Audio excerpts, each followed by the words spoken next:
if I told you that these papers here were made on a jelly plate, would you believe me? I guess if you read the title of this video, then you probably will say no now, because the title of the video is Let's Fake It. And if you follow me already for a longer time, then you might even know that I don't even have a jelly plate anymore. So I can't do anything on a jelly plate because I don't have one. But if we look at this, doesn't this just look like made with a jelly plate? I'm pretty proud about this, and this is something you can make within a few seconds at home. So if you want to know how this was done, then this video is for you. Hello Heinzl crew, and welcome back to Vaultober, where old ideas from the Heinzl vault get a fresh new twist. Each day in October, a new door in the Vaultober calendar unlocks to reveal an idea from the past. On my video days, like for example today, I take that idea, revisit it, and give it a brand new twist to inspire your own projects. Today we are going back to April 2023, where I did some fake eco dyeing with some oxide ink refillers on matte photo paper. And today I want to show you not only what you have seen in the intro of this video, but also a little experimental thing where I want to try to combine my fake eco dyeing with this fake jelly printing procedure. So enjoy and let's see what's going to happen with these experiments. If you have seen my last Vaultober video, then you might have heard in the end that I told you about this already, and that this was really like mind-blowing to me, and it still is, because this was done in approximately 30 seconds or so. What are we going to need for this? First of all, I want to mention that this might be something which is not for everyone. You need to be a little bit brave with this technique, and I want to point that out because that is something you need to decide if you want to do that or if you don't want to do that with your printer, because this was done with the help of my printer and a little trick slash it came from a little accident. In this video I will also show you things which work without a printer, so you don't necessarily need a printer, but you know, if you don't be brave, you wouldn't get this, but I'm sure you can get some other ideas from this video as well. Yeah, so I quickly wanted to mention that I tried to combine ideas where everyone can join and do the things even if you don't have a printer. And what I also wanted to mention, I did that already, but again, please only do this after watching this and after you've decided, okay, if Luise does it with your printer, then I can do it as well. Or perhaps you say, she's an idiot, I don't want to do that. Yeah, but I have arguments. So what are we going to need? We are going to need some photo paper slash the paper you would use to print your digitals on. This is 200 GSM photo paper. I use photo paper because in the second step and in the little experimental part of this video, I want to do a technique which I called fake eco dyeing, and for that I need the photo paper. But this here also works on regular paper. Yeah? So please decide which paper you want to use. Then for these prints, I have used a brand new digital printable paper collection from my shop, which is called Ghost Leaves. That's this one here. You can find that today with 50% off on the Vaultober page. Please check out the link in the description box. There's, you know, the Vaultober calendar, and behind today's door there is the post from today, and there you can find the discount code and also a link which leads you directly to this thing, and then, you know, the discount applies automatically on the item. And I made these originally, you know, for autumn, for my shop, I wanted to have something nice, and I always wanted to have, you can see it's a really huge pack, but I did that on purpose. I wanted to have something which is really versatile, which you can use in nearly any journal, because, you know, this, you can customize this for whatever journal you want. I wanted to have some neutral colors. That's why everything is here in a little bit like beige and brown, Scotch timber-ish color palette, a little bit of tea dye. Sorry when I talk in the Ranger color names, but that's what my brain is made of. So originally I just wanted to have these for you.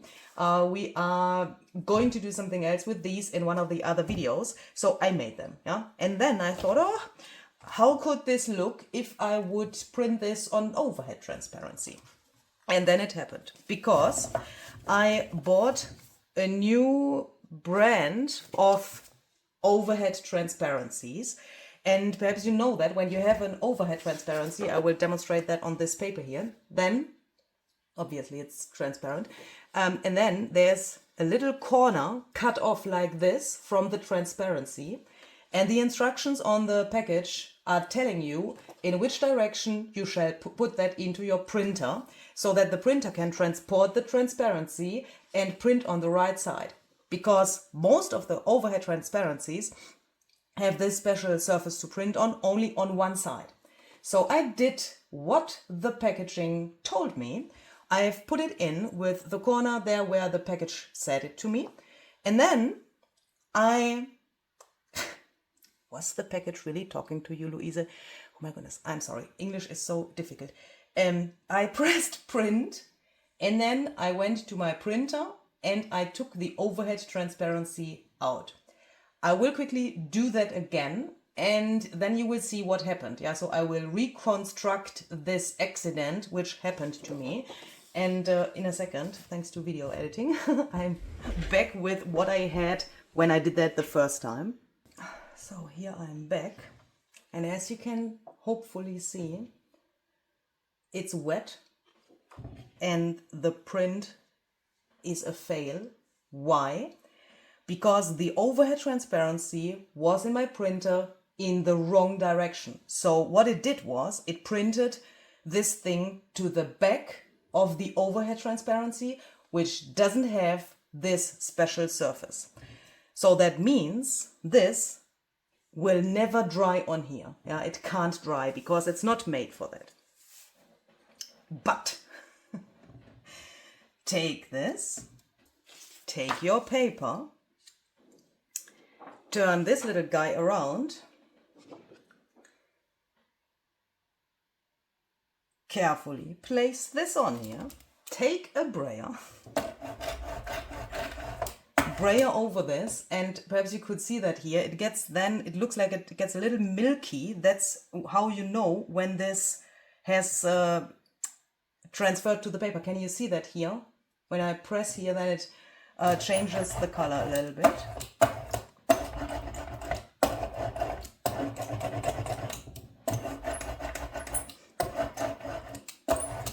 You don't need a ton of pressure, but a brayer would be helpful, I think.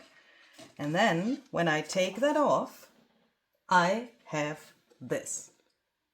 And I mean, what?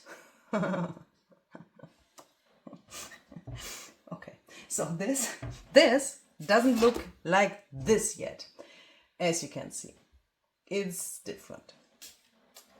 That's because I want to do a second step, because when we look at, and by the way, this is immediately nearly dry. When I go over this, I can feel I can't go over this with my finger too much. It needs a little bit of time to dry, but it's nearly completely dry already. But what you can see is on the back of the paper, there's still, oh my goodness, my lights are making a mess. I'm so sorry. You can see here's still a lot of the ink left. And since we know that it can't dry on here, I thought, why don't I take this?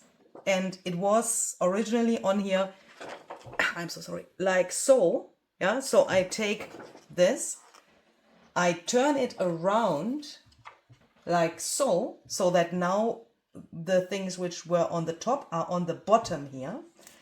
Then I mist this with a little bit of water. Obviously, this then gets very abstract, but what I want to have is a little bit of sludge, but something like jelly plate sludge. Do you know what I mean? When you layer multiple things on the jelly plate and you make prints with the same sheet and you layer that, then you get something which looks similar to this. Oh, this is so crazy. I find this so extremely crazy. Why does this look so much more extreme? You can see, for the sake of this video, I've printed the same page from the printable. You can see that here from this leaf here, but here I did it differently on this test sheet. I took the transparency with the ink on, and then I just pressed it in here like so, to look how often I can print over this with one and the same sheet in different spots. That's why it looks so wild. This is nearly a little bit too grungy for me. For a background, this would work, but I like this part of the paper way better. And this here is, for me, this is perfection, because, I mean, design-wise perfection, because this is nearly a little bit overloaded, a little bit too, like here, it's like overworked somehow. And here, it's the perfect amount of something on the paper. I quickly want to make a second print from another page of the Ghost Leaves printable. So I will quickly run to my printer again and print another overhead transparency in the wrong direction.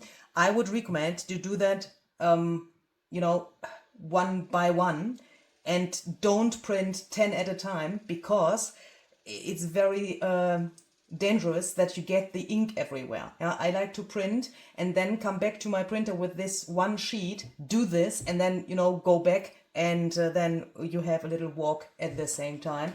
If you make enough prints, you can even hit your 10K step goal of the day. So could there be something better? So here I'm back. And for this one, I want to try something which I haven't tried out before I started recording this. I want to take a stamp. This is the set Faded Type CMS 397 by Stampers Anonymous and Tim Holtz. And now I thought, why... Ooh, stay here. Don't wreck my nerves. Don't use an acrylic block, Luise. Just do it randomly on here, because that would then probably be something which would, oh, it works, be very close to real jelly printing as well. Look at that. Because, you know, when you do something like this on a jelly plate, then you would have something which looks this random and like fragments as well, perhaps. Let's try another one here. I'm surprised that these stamps don't slip. And I'm really sorry that you can't see that so well.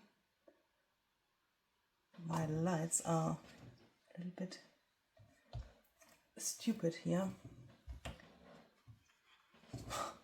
That is even a very cool impression from the stamp, just like it is. I mean, I would probably not stamp like this without this technique, because that's a little bit of a waste of ink, I would say. But if we consider what we can get from here, and that looks like so, I mean, this is really a cool thing, isn't it? Oh, but why? Oh, but it doesn't stay so sturdy here. It somehow disappears because the ink moves. So I guess we need to be very fast. Let's try it. At least we have these impressions here from the stamping. Let's do that in this direction so that it doesn't, it will overlap. Oh no, it will overlap. I will take this for another print. I want to see how the stamp impression looks on here without having it overlapping in the same spot. So do you know what I mean? I don't want to have that from the with the leaf here and the stamp there where also the stamp on the paper was, or the stamp impression, not the stamp itself, obviously.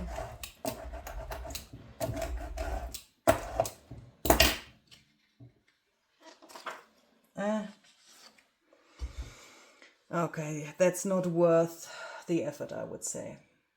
Perhaps if you practice it a little bit and find out crazy things how to do that, but I would say it makes it a little more abstract. It lightens it up, obviously, so that could be a thing to remember if you want to have something really light or so, but it's not so nice, is it?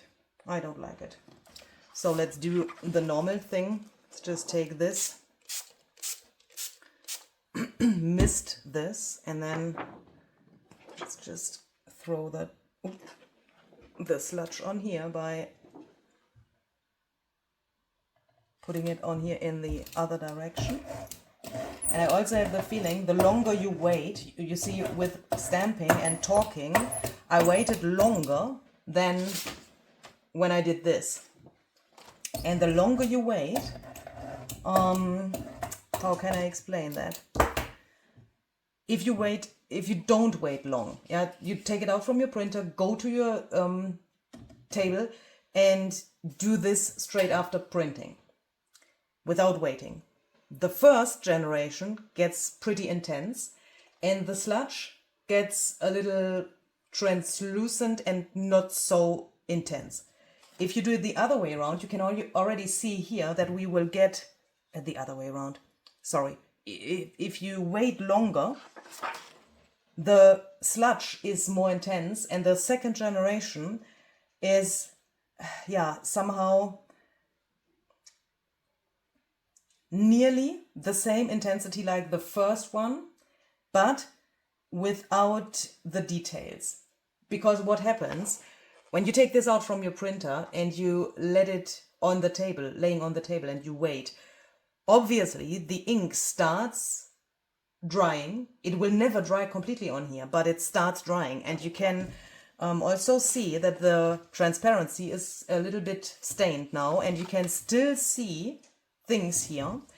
If you would do this again, you could, I think, even get something really light from this.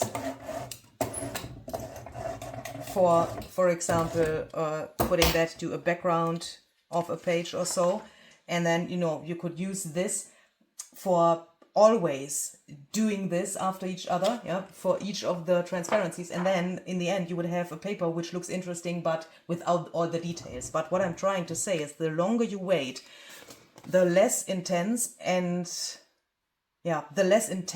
the first generation gets, and the more intense the second generation with the sludge gets. Does that make sense? But this is absolutely cool. So then, what if you don't have an overhead transparency? Or what if you don't want to print on the back of an overhead transparency? If you don't have an overhead transparency but you want to try it, you could try to print on an acetate which is not meant for printing on. But please be careful with your printer. Yeah, I haven't tried that out because why? Because I have this. Yeah, but there are overhead transparencies and other transparencies which you could put into your printer, which are not meant for using in a printer. Do you know what I mean? Because what you need for this is only just an acetate where the ink can stay on, and then you can take it off from the printer. Doesn't necessarily have to be an overhead transparency.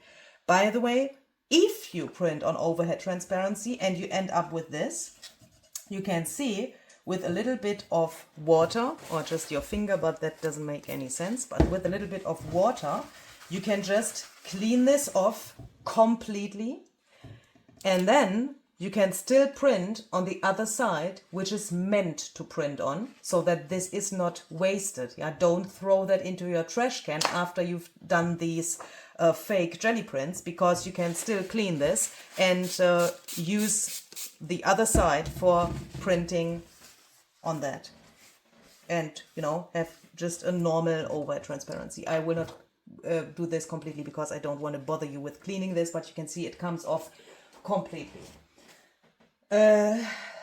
If you don't want to do that with your printer, what could you then do? You could then just do the fake eco dyeing technique I will show you now, and you could then just do that and skip the additional thing I will add to that. Yeah, because what I want to do is I want to combine this technique with my fake eco dyeing technique, which you've seen on yesterday's Vaultober post. There I've shown you my fake eco dyeing technique in detail, and that is done on a matte photo paper as well, with oxide ink refillers,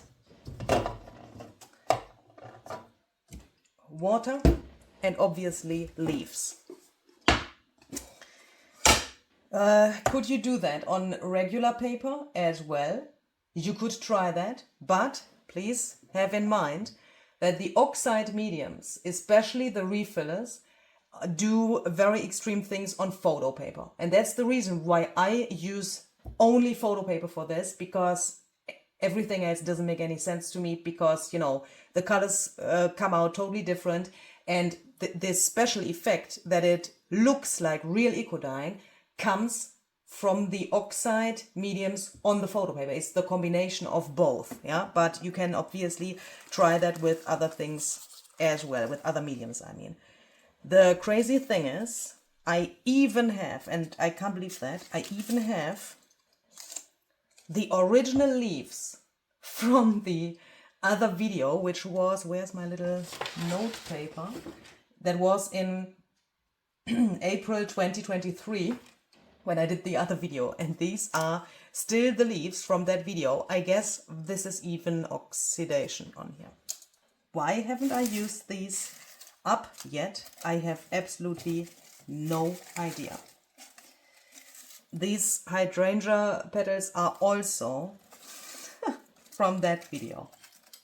That is so crazy.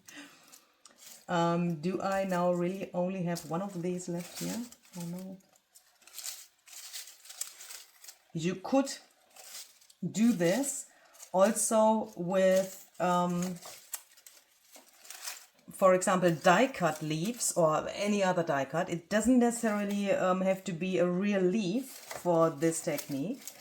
That works, this fake eco dyeing technique works with lace, with textured fabric, yeah, fabric which has like a raised pattern or so. It works with, you could also use something like this here, for example. Yeah, I mean, this is a natural material as well, but you can use whatever you have and whatever you like. Don't use pine cones because they are too thick, and these are just in here because this is my thing of dried leaves and so on. But everything which is flat, which you can sandwich in between of two papers, would work, yeah, no matter which material it is. But with real leaves, we obviously have the advantage that they have these veins and all of these little textures here. But, and you know, it looks like eco dyeing then, but you could also take a fake leaf, even a fabric leaf or a plastic leaf which has veins would work, and it would look pretty realistic.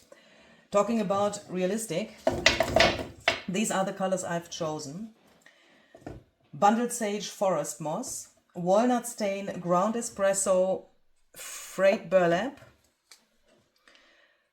brushed corduroy and crushed olive would be the color palette I would use if I want to come close to my results of real eco dyeing. I know there could be many other colors as well, but this is what I could get from my procedures of real eco dyeing. Yeah, that's why I have chosen these colors. But I also want to add crackling campfire, fired brick, carved pumpkin, wild honey, and something purple which I forgot to take with me. I'm sorry.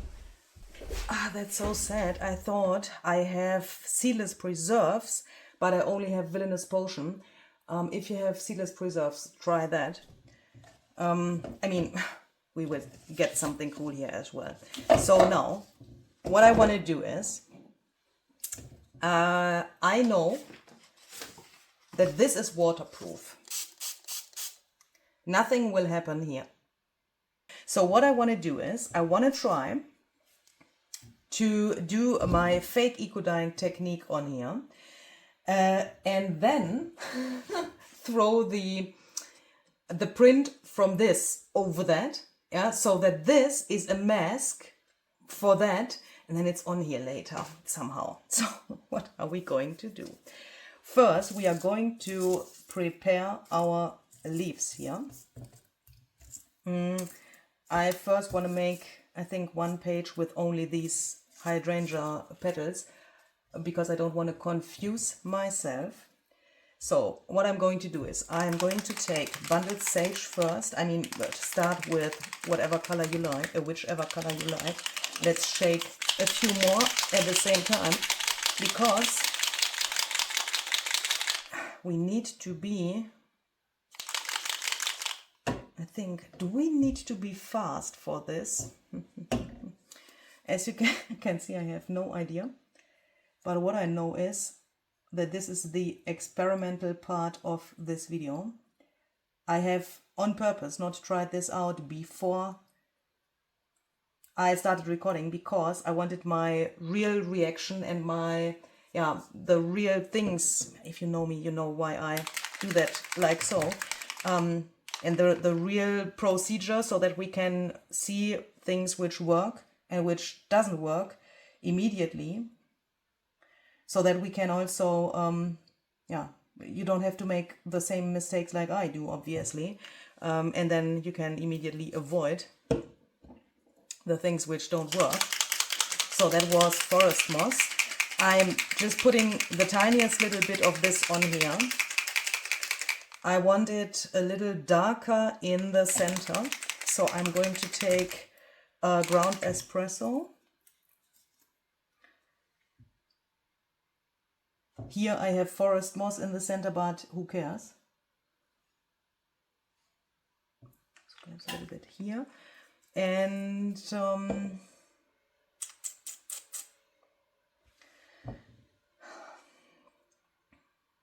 let's also add a little bit of brushed corduroy. And then I will go to my printer again and print another page. And I think then we need to be relatively fast with the next steps. So here nothing can happen. This can just stay here. This will not dry on here, at least not in the few seconds I need to print this. But after that, I think we need to be fast. So we have water at hand and some acrylic plates. Yeah. So here I'm back with my print. I will carefully put that aside for a second, because now we make the paper wet. I do that from, I do that from both sides, so that the paper sticks to the glass mat here really well, that it is then pretty flat. And I'm so sorry. And I make it really wet. Here the lights do what they shall do. They show you how much water this is. And then I'm going to take these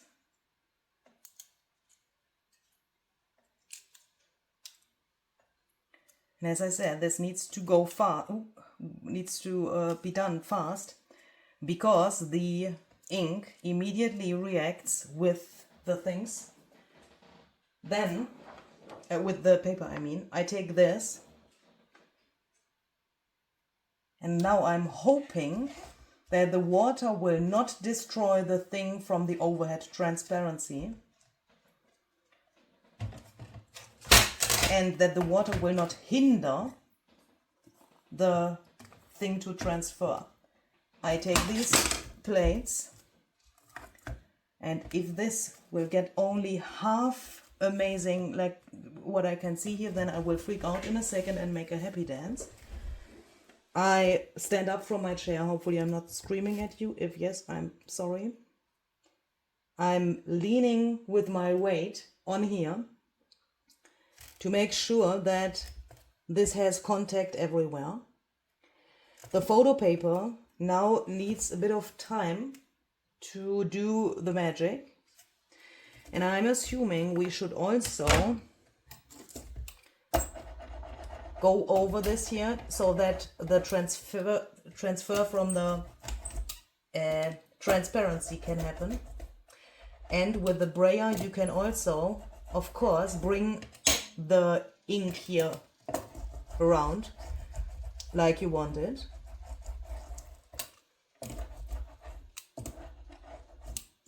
Perhaps not too much.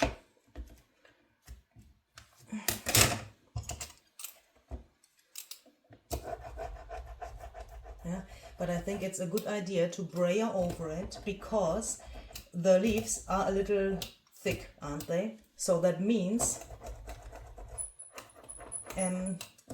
the print which is on the transparency next to the flowers here needs to be pressed down so that it can really transfer. You could perhaps even take a bone folder or something to really work that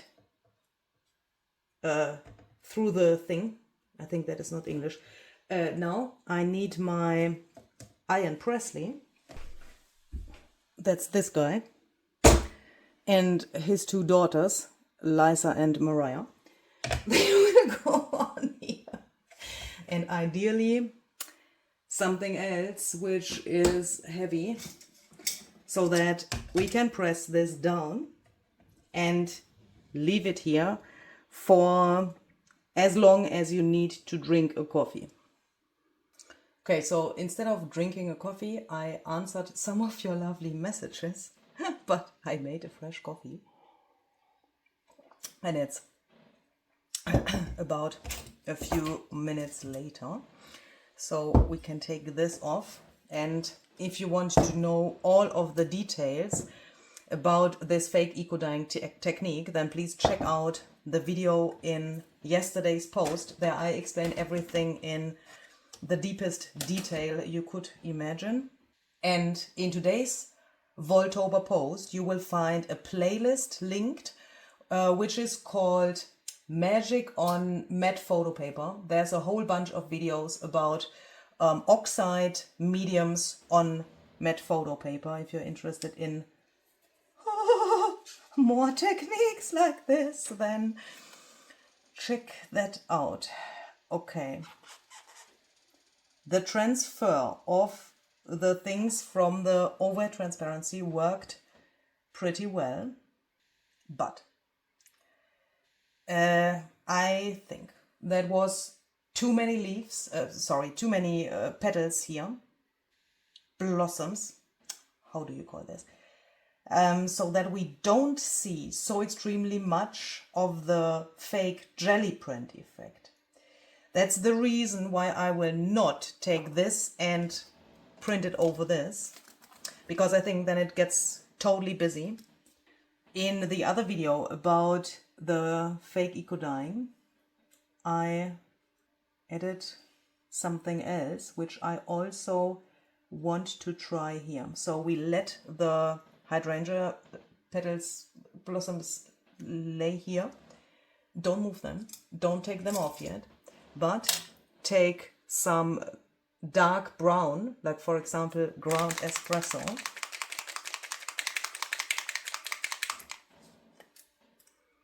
And now I'm really hoping that I can manage to do that here on these smaller leaves. I did that in the other video as well, but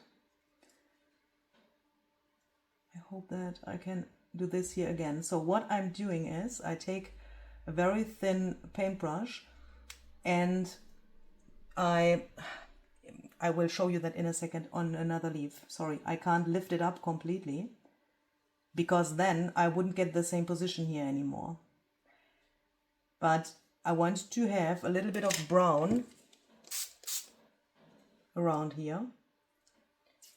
Then more water, press this down. And the good thing is, on the photo paper, this first thing we did is permanent now. We learned that the thing from the overhead transparency is permanent. And we know from the other experiments we already did in the past that this first layer with the oxide ink is also permanent. The oxidation would come off if you would spritz water. But that is a cool thing because then you can control how much of the oxidation you want to have. But can you see this here? This impression from the hydrangea is already there. And I can now add more details by adding the brown. I think I have the feeling that that was too much water on here, but let's see. What I want is, this one I want to leave exactly like it is. What I want is that I get these typical dark outlines of such a thing here, such a little flower here. So I put a little bit of that to the center and also then here around the edges, not too much. Remember, this is the oxide ink refiller and that is pretty intense. And what I did on this leaf here now is exactly what I did when I lifted it up, but with the difference that if I would take this now and put it back here, I would never get the same position again. Yeah, that wouldn't be possible. But since we have this here, let's make the paper wet here. Just place this here for a second and let's just see what we can get from this, because I don't want to waste my ink. So what I'm doing here is nothing else than lifting this up, deciding if I want to have brown here and there or not. If yes, I put it there. A little bit of water and then I press it down.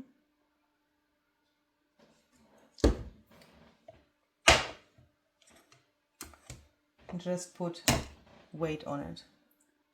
With the brown I don't wait so long like with the other colors because that is pretty intense and it then does the thing relatively fast. If you would leave it longer there, it would then probably overload the other colors. Ooh, I'm sorry, and I don't want that. Obviously not, because otherwise the other step would have been senseless. So then, when we have that, we see that it looks like a really big mess. But we trust the process and the junk journal medicine. Then we take a dry paper towel, water, a lot of water as you can see, and we take the excess of the ink. At first glance it looks like you've ruined it, but trust the process and the junk journal medicine and just take this off.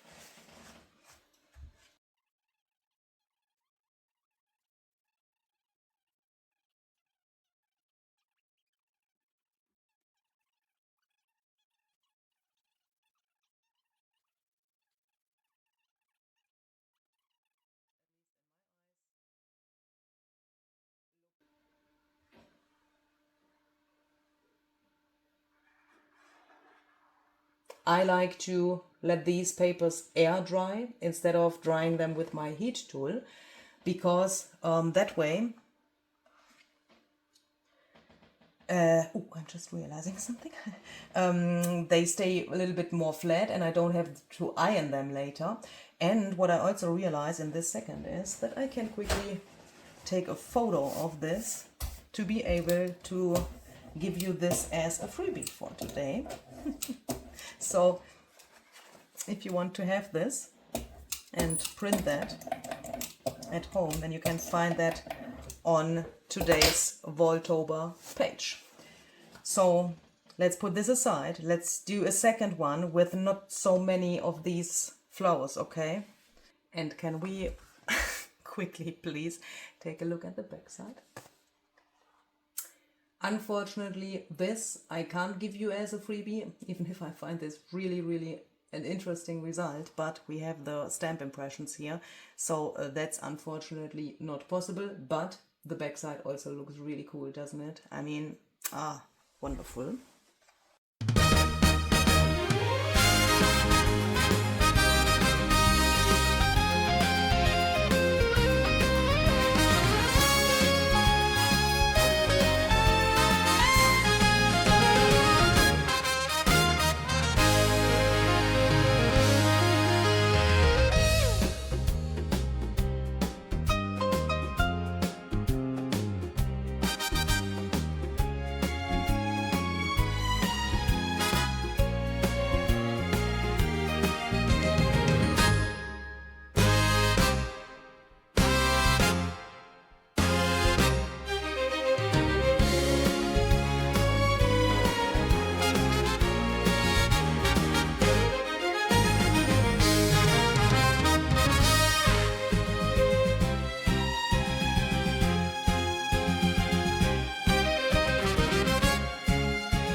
Then, while I was having my break,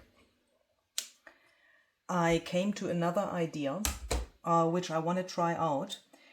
If my time allows that, then I will make a second video for tomorrow's post for Vaultober 2025. Because there is something in my mind which I want to try out, but I need to check if my time schedule allows me to really do that. So perhaps you want to come back tomorrow and see if it's really there. I'm sorry that I can't give you a really clear, you know, promise for that now, but hopefully that's okay. Here we could add a little bit of the walnut stain. I want to try to get a little bit to the center here and to the bottom so that it's brown, going to become brown here, and a little bit to the stem. I will not add more water here because I can see, you can't see that properly, I guess.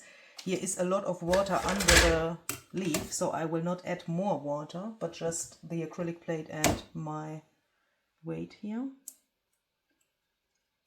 Yeah, and this can't get better. Here, as I said, there was not enough water, but it looks somehow interesting, doesn't it? Let's leave it like it is. I mean, you could add brown here, but I also enjoy this white here somehow. That looks really interesting. I'm so sorry. It was just, oh my goodness, it was just not enough water. Okay. I will take this off. Whew. This is definitely not what I want. A complete fail. It's absolutely no. Okay, what we are going to do is, we know this is permanent, right? And we can't really see anything here. We add water. Take a little bit of this excess off. Just to make sure that what we add in a second will touch the paper and that there's nothing in between. Then we take brown, since we have this here, and try to make something from this fail. I mean, that's with everything, isn't it? If you would do real eco dyeing, then you could end up with something like this as well, and you think, what the heck is that? I don't like it. And what would you then do? You would have to live with what you got there, because with real eco dyeing, obviously the plants you use get destroyed with the process, and you end up with this slimy stuff you need to remove from the paper. And you know, you can't put this, in the most cases you can't put the same leaf back to the paper, because it's just this slimy stuff, because it got destroyed from the process.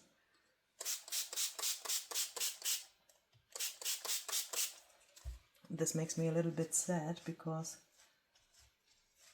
you know, it's not what I wanted to have. But that also shows that this needs, like everything, a little bit of practice. And even if I have experimented a lot with different variations of this technique, you can see that it's not always so successful. Also here, not really successful. Why? It's just too much medium on here, but when we take this off, it seems to get a little bit better. So let's see, let's take this off. Yeah, and that helped.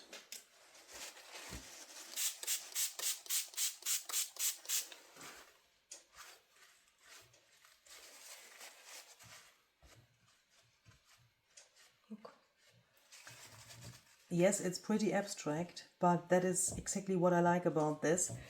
These leaves from the printable are pretty concrete compared to this. But when you look at this closer, I will lift it up in a second, then you can see all of these little details here, and I really, really like that. This is my absolute favorite. Imagine you would cut this out, or even bigger with the black here, with a little bit of the black, and put that to a journal cover, for example. Done. I mean, you know, that doesn't need much more than it already is to make it look cool.